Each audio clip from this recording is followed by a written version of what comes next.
अस्सलाम वालेकुम वरहमतुल्लाहि वबरकातुह। अभी कुछ दिनों पहले एक भाई ने सवाल किया था कि अगर किसी से शिर्क हो जाए तो क्या करे, मतलब तौबा करने से माफ नहीं हो सकता क्या? यानी अगर कोई इंसान शिर्क कर बैठे तो अब माफी की क्या सूरत है?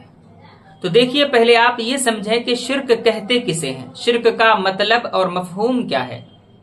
तो शिर्क कहते हैं अल्लाह रब्बुल इज्जत की ज़ात व सिफात में किसी को शरीक ठहराना, ये शिर्क है।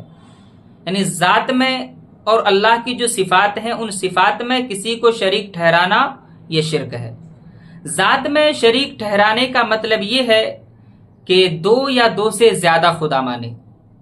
क्योंकि अल्लाह एक है तो अब अल्लाह की ज़ात में किसी दूसरे को शरीक ठहरा लिए तो ये शिर्क हो जाएगा, अल्लाह की ज़ात में शिर्क है। और सिफात में शरीक ठहराने का मतलब ये है कि जो अल्लाह की सिफात हैं उन सिफात को किसी दूसरे के लिए जाती तौर पर मानना, ये शिर्क है। अब रहा ये सवाल कि अगर किसी से शिर्क हो जाए तो क्या करे, जैसा कि भाई ने सवाल किया। तो देखिए, अगर किसी से शिर्क हो जाए तो माफी की सूरत ये है कि आप तौबा व इस्तिगफार करें, अल्लाह रब्बुल इज्जत की बारगाह में माफी मांगे, तौबा करें, इस्तिगफार करें। फिर उसके बाद तजदीद ईमान यानी कलमा शरीफ पढ़ें, यानी फिर से मुसलमान हों, और शादीशुदा हो तो तजदीद निकाह करें, यानी दोबारा निकाह कर लें, और मुरीद हो, बैत हो तो तजदीद बैत कर लें, दोबारा मुरीद हो।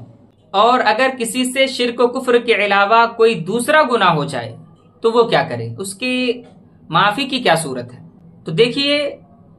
अगर शिर्क व कुफ्र के अलावा कोई दूसरा गुनाह हो जाए तो उसकी भी दो सूरतें हैं, एक हुकूकुल्लाह, दूसरा हुकूकुल इबाद। यानी एक वो गुनाह के जिसका ताल्लुक अल्लाह रब्बुल इज्जत से होता है,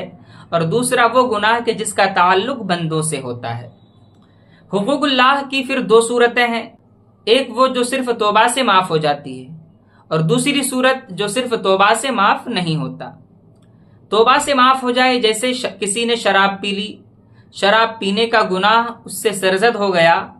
अब वो अपने गुनाहों पर शर्मिंदा है तो अल्लाह रब्बुल इज्जत की बारगाह में सिद्क़े दिल से तौबा करे, अपने गुनाहों पर शर्मिंदा हो और माफी मांगे, तो इंशाअल्लाहुल अज़ीज़ अल्लाह तबारक व तआला उसे माफ कर देगा। और दूसरा वो कि जो सिर्फ तौबा से माफ नहीं होता, जैसे नमाज न पढ़ने का गुनाह, रोजा न रखने का गुनाह। यानी अगर कोई शख्स नमाज न पढ़े,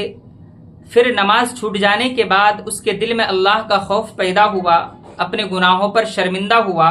और वो अल्लाह रब्बुल इज्जत की बारगाह में तौबा करना चाहता है, तो उस शख्स के लिए जरूरी है कि पहले अपनी छूटी हुई नमाजों को अदा करे, अपने छूटे हुए रोजों को पूरा करे, उसके बाद अल्लाह रब्बुल इज्जत की बारगाह में तौबा व इस्तिगफार करे, दुआ करे अल्लाह की बारगाह में कि या अल्लाह, मुझसे जो नमाज पढ़ने में ताखिर हुई है मुझे माफ फरमा दे। ये तो हुकूकुल्लाह में है, यानी इन सारी चीजों का ताल्लुक अल्लाह रब्बुल इज्जत से है। लेकिन एक वो गुनाह कि जिसका ताल्लुक बंदों से होता है, जिसे हम हुकूकुल इबाद कहते हैं, इस गुनाह की माफी बहुत मुश्किल है,